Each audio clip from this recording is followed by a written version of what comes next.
Seperti yang kita tahu, Oliver Fogg adalah seorang Fogwalker. Berurusan dengan kabut dan membelah kabut di jalanan kota London adalah tugasnya. Bukan hanya dirinya, tapi juga leluhurnya. Begitu juga dengan ayahnya. Tapi, jauh di dalam hatinya, Oliver takut pada kabut. Inilah kisah dia, sang Fogwalker yang takut ditelan oleh kabut.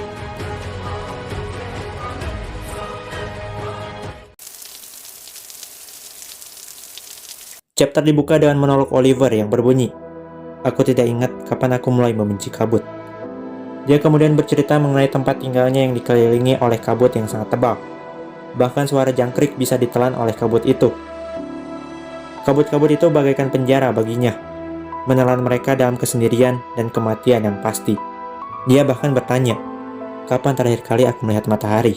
Lamunan Oliver kemudian dipecah oleh Vertin yang memanggilnya.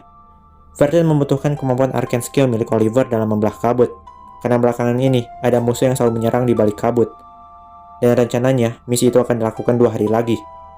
Sementara 2 hari lagi adalah hari libur bagi Oliver, dan akhirnya dia bertanya siapa yang menyarankan Oliver dalam misi ini.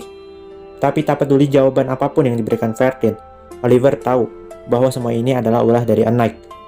Dia memutuskan untuk bicara padanya, sekaligus menambahkan pesan pada Vertin. "Izinkan aku untuk berterus terang, Nona Vertin. Aku akan membantumu dengan cara apapun. Itu karena semata-mata niat baik yang kita utarakan di perkenalan kita. Tapi prinsipku tidak akan mengizinkanku untuk menggunakan hari liburku demi kenyamanan orang lain." Sementara itu di sisi lain, A Knight tengah menceritakan sebuah kisah pada beberapa penghuni Sweetcast, seperti Chatterby, Sonetto, dan Eagle. Tapi, karena mereka terlalu tenggelam pada cerita A Knight, mereka tidak menghiraukan keberadaan Oliver. Hingga pada akhirnya, dia menyinggung soal pekerjaan, dan mengingatkan pada orang-orang bahwa ada orang-orang yang tidak bisa bicara jujur dan hanya membual, serta memaksakan pekerjaan mereka pada anak-anak. Merasa bahwa dirinya tengah disinggung, A Knight hanya membantah seperlunya. Setelah Vertin menjelaskan apa yang terjadi pada Sonetto dan yang lainnya, mereka menyaksikan perdebatan antara Oliver dan Knight. Oliver mengatakan pada A Knight bahwa dia tidak bisa memberikan suatu pekerjaan pada orang lain yang seharusnya mendapatkan jatah libur mereka. Tapi Oliver juga sadar bahwa di zaman A Knight, undang-undang ketenagakerjaan itu tidak ada. Dan Knight hanya menjawab itu sudah pasti, karena hal seperti itu tidak cocok untuk Ksatria. Oliver kemudian berkata bahwa zaman sudah berubah dan menambahkan, "Kita tidak membutuhkan Ksatria di zaman ini. Yang kita butuhkan adalah hari kerja 8 jam, dan tidak ada lembur wajib pada hari libur dan akhir pekan." Tapi Knight menambahkan bahwa era yang sedang mereka jalani mengalami kemunduran akibat Storm. Tapi dirinya setuju bahwa dirinya harus bisa beradaptasi dengan perubahan zaman. Pembicaraan mereka kemudian berlanjut pada hal-hal yang tidak penting, seperti biskuit. Tapi Oliver mengembalikan pembicaraan kembali pada jalurnya. "Tuan Knight, aku memang anak-anak, tapi aku juga dipaksa untuk bekerja. Jadi seharusnya kau menghargai beberapa hari libur yang aku miliki. Dan aku akan memintamu untuk tidak memberikan saran apapun pada Nyonya Vertin, yang memaksaku untuk bekerja lembur." Dan menambahkan, jika Knight ingin bekerja lembur, itu urusannya sendiri. Tapi Oliver tidak ingin hari liburnya terganggu hanya demi permintaan yang tidak masuk akal. Dan saat Oliver mengecek jamnya, dia menyadari bahwa jadwalnya sudah berantakan, dan memutuskan untuk pergi menyelesaikan pekerjaannya di hutan yang berada di dekat dengan Sweetcast, dan mengakhiri percakapannya dengan A Knight.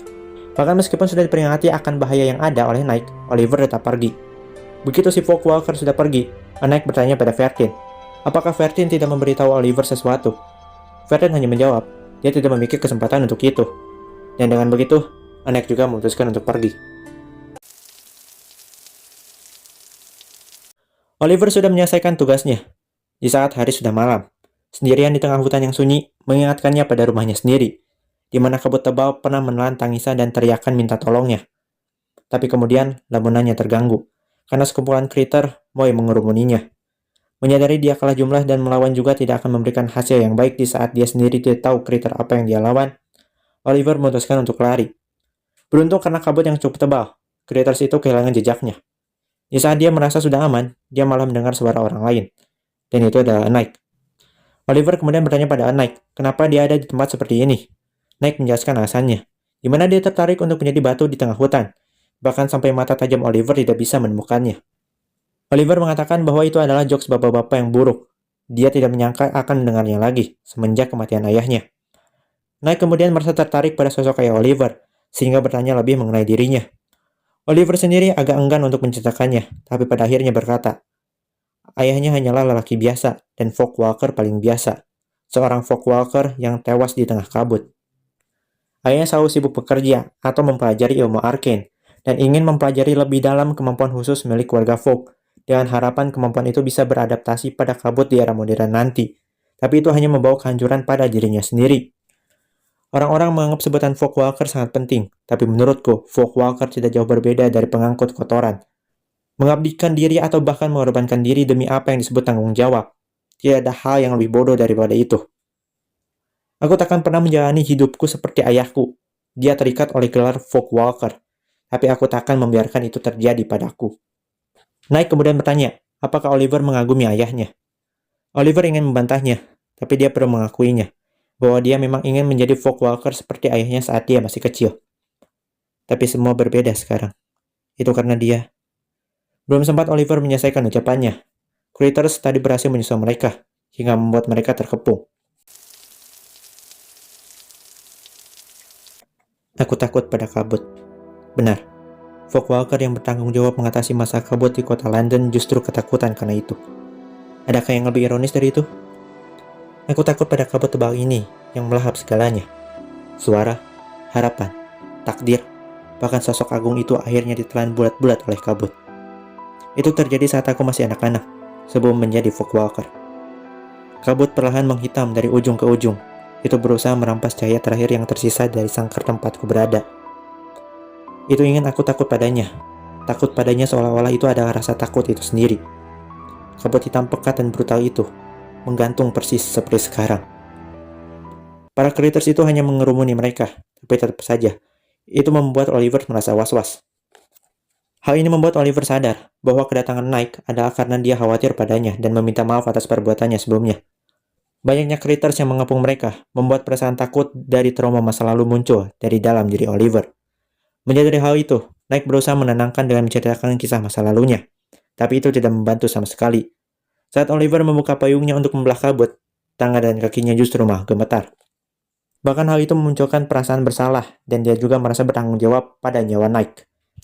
Sekarang kita hanya bisa berdoa bahwa Nyonya Verdin menyadari kita hilang dan mencari kita. Melihatnya, sekali lagi, Nike berusaha menenangkan dan menceritakan temannya yang memiliki nama yang sama dengannya, Oliver. Bagi Nike, temannya itu adalah orang yang sangat baik, cerdas, dan berkepala dingin, seperti Oliver Folk. Dan mengatakan pada Oliver untuk lebih percaya diri pada dirinya sendiri, dan percaya suatu saat nanti Oliver akan jadi satria yang hebat. Oliver menganggap itu pendapat yang bagus, tapi dia tidak akan pernah menjadi apapun dalam impiannya.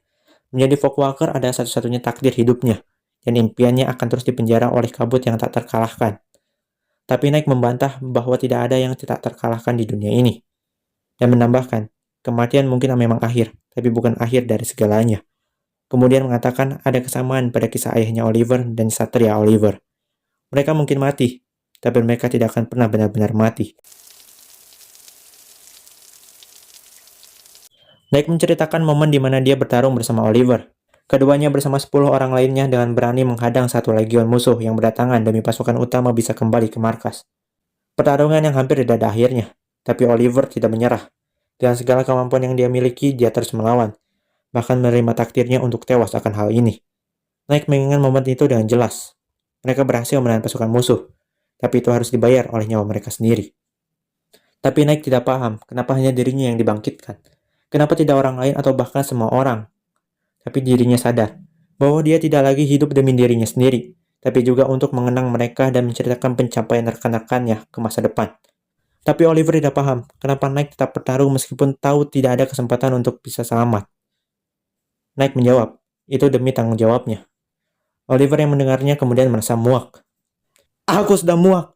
Kau mengubah pengorbanan dan tanggung jawabmu menjadi kebajikan, lalu melangkah membabi buta menuju kabut itu.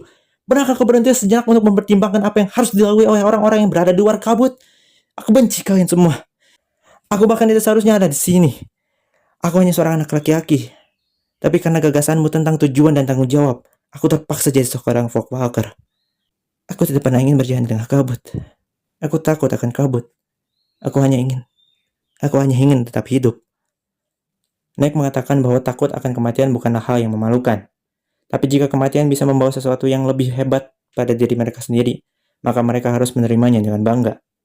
Nike kemudian melangkah maju sembari menyeret pedangnya, lalu mengangkatnya ke langit, melepaskan cahaya yang sangat terang yang membuat para Critters jadi takut.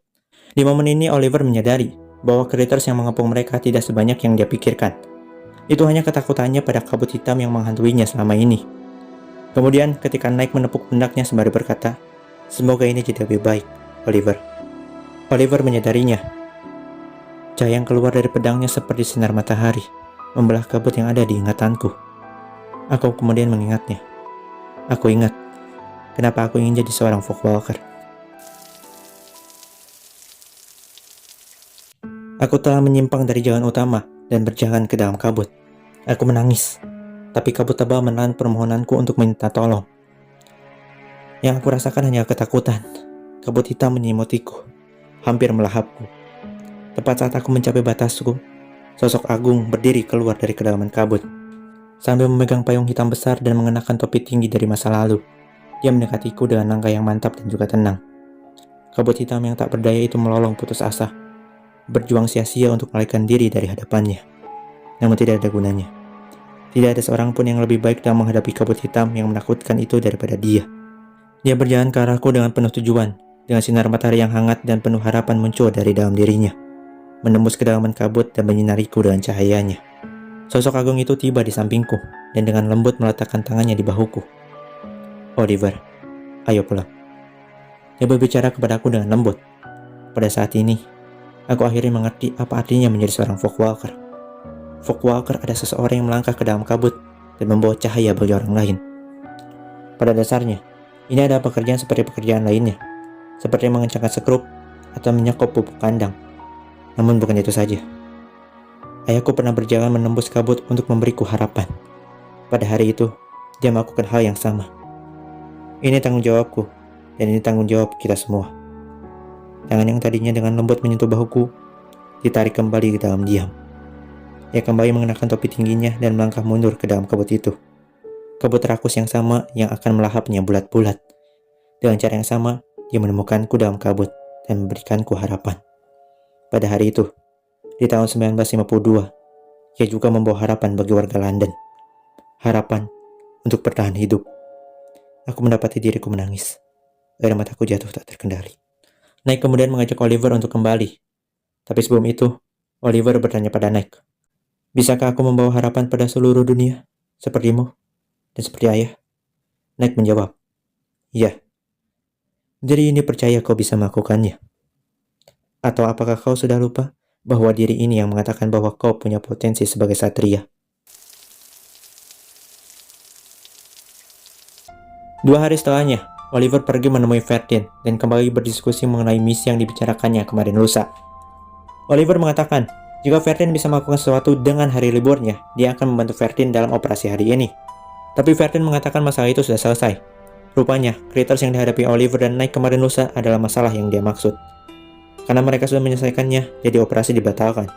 Meskipun agak pusing dengan situasi yang terjadi, Oliver menerimanya. Kemudian dia bertanya, kenapa Nike tidak bisa ikut pada operasi kali ini. Ferdin kemudian menjawab, itu karena Nike meminta hari libur untuk memperingati rekannya yang tewas di medan perang demi memberikan harapan pada orang lain. Oliver kemudian berkata pada Ferdin bahwa dia sudah bisa memahami sedikit mengenai para Folkwalker. Dia memutuskan untuk memenuhi tugas dan tanggung jawabnya demi bisa memberikan harapan pada orang lain. Dia memutuskan untuk belajar dengan giat dan berniat untuk masuk Universitas Cambridge daripada menjalani hidup yang hanya menekuni ilmu pengetahuan kuno. Akan lebih baik baginya menjadi seorang sekretaris kabinet yang akan membimbing para politikus di negaranya dalam merumuskan dan mengatur hukum-hukum negara. Ferdin memberikannya persetujuan. Oliver kemudian pamit, tapi sebelum itu, dia berterima kasih pada Ferdin dan memintanya menyampaikan terima kasihnya pada Nike, juga sebuah pesan. "Aku mungkin tidak akan bisa jadi satria, tapi aku tidak akan berhenti sampai aku jadi diriku sendiri." Oliver Folk, sang Folkwalker dari London.